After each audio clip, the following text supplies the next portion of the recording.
বিসমিল্লাহির রহমানির রহিম। সম্মানিত সুধী, আসসালামু আলাইকুম ওয়া রাহমাতুল্লাহ।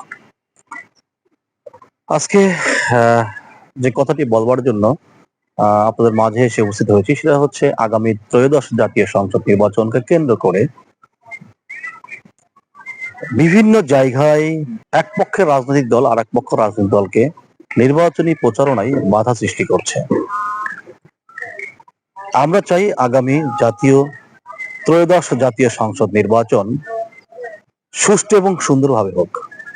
বাংলাদেশের ইতিহাসে সবচাইতে সৌন্দর্যময় একটি নির্বাচন হোক, এটাই জনগণ প্রত্যাশা করে। বিগত 17 বছর বাংলাদেশের মানুষ তাদের ভোটের প্রয়োগ করতে পারেনি। তারা তাদের নিজস্ব ভোট দিয়ে বাংলাদেশের কোনো জনপ্রতিনিধি তারা তৈরি করতে পারেনি। এই জন্য আগামী ত্রয়োদশ জাতীয় সংসদ নির্বাচনকে ঘিরে বাংলাদেশের মানুষের মধ্যে একটি উৎসাহ উদ্দীপনা বিরাজ করছে। তারা চায় বর্তমান অন্তর্বর্তীকালীন সরকার এই নির্বাচনটাকে জনগণমুখী নির্বাচন করার চেষ্টা করবেন। আমরা ইতিমধ্যে দেখতে পেয়েছি রাজনৈতিক মতাদর্শন বা রাজনৈতিক মতপার্থক্য থাকতেই পারে, কিন্তু তাই বলে এটাকে পুঁজি করে প্রতিপক্ষ টিমকে ঘায়েল করতে হবে, মারতে হবে, এমনকি তাকে জীবন নাশন বা জীবন থেকে বিচ্ছিন্ন করতে হবে, এরকমটা না।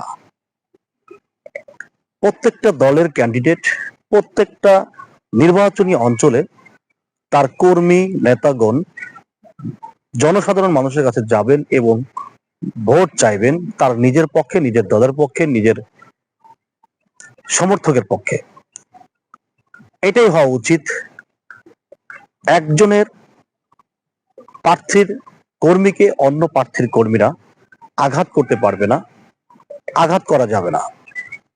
তাহলে বাংলাদেশের সুষ্ঠু এবং সুন্দর নির্বাচন করা সম্ভব না। আমরা যদি একটু খেয়াল করি, বাংলাদেশের আজ বিভিন্ন পর্যায়ে, বিভিন্ন এলাকাতে, বিভিন্ন বিভাগে এ ধরনের সহিংসতা সৃষ্টি হচ্ছে, ভোটারদের মাঝে ভীতি সৃষ্টি হচ্ছে। তারা আবারও পুনরায় 17 বছর আগের সেই দৃশ্যটা চোখের সামনে জলজান্ত দেখতে পাচ্ছে। তারা মনে করছে আমরা কি আবারও 13ই ফেব্রুয়ারিতে সুন্দরভাবে ভোট দিতে পারবো, নাকি আবারও সেখানে মারামারি হট্টগোল সৃষ্টি হবে, মানুষের প্রাণ যাবে। এরকমটাই তারা মনে করছেন জনসাধারণের ভোটারগুলো। আমরা বিভিন্ন এলাকাতে গিয়ে ভোটারদের সাথে কথা বলেছি, তারা ইতিমধ্যে ভীত সন্তুষ্ট। তারা বলেছেন যে যদি বিগত 17 বছরের মধ্যেই যদি এরকম নির্বাচন হয়, তাহলে আমরা ভোট কেন্দ্রে যাব না, জীবনের ঝুঁকি রয়েছে। আসুন, আমি নির্বাচন কমিশনকে বলবো, আপনারা লেভেল ফিল্ড তৈরি করুন, যাতে প্রত্যেকটা দলের প্রত্যেকটা প্রার্থী, প্রত্যেকটা সমর্থক তাদের নিরলসভাবে এবং সুন্দরভাবে বিচরণ করে মানুষের মাঝে ভোট চাইতে পারে এবং জনগণকে উদ্বুদ্ধ করতে পারে ভোট কেন্দ্রে যাওয়ার জন্য। প্রশাসনের দিক থেকে যারা দায়িত্ব পালন করছেন তারাও চেষ্টা করবেন এই ভোটটাকে সুন্দর এবং সৌন্দর্যময় গণতান্ত্রিক অধিকার ফিরে দেওয়ার জন্য।